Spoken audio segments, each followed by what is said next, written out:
শহীদ রাষ্ট্রপতি জিয়াউর রহমানের আত্মার মাগফিরাত কামনা করছি। তার সাথে আমাদের মা মাদার অফ ডেমোক্রেসি মরহুমা বেগম খালেদা জিয়া বাংলাদেশের প্রথম মহিলা প্রধানমন্ত্রী ছিলেন, ওনার আত্মার মাগফিরাত কামনা করছি। এই দেশের জন্য যারা জীবন দিয়েছে তাদের আত্মার মাগফিরাত কামনা করে আজকে আমাদের প্রধান অতিথি আমাদের চেয়ারম্যান জনাব তারেক রহমান, আমাদের বোন সিলেটের ডক্টর জুবাইদা রহমানকে আমরা সবাই স্বাগত জানাই। সিলেটে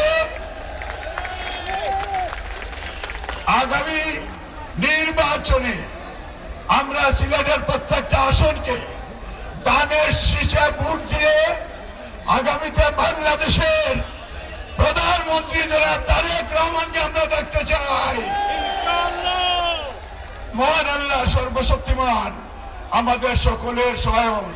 বাংলাদেশ জিন্দাবাদ। শহীদ জিয়া অমর হোক, দেশ নদী বেগম খালেদা জিয়া অমর হোক, তারেক রহমান জিন্দাবাদ। দক্ষিণ সুরমা ফেঞ্চুগঞ্জ বালাগঞ্জের পক্ষ থেকে সিলেটবাসীকেও ধন্যবাদ। সালামু আলাইকুম রহমতুল্লাহ।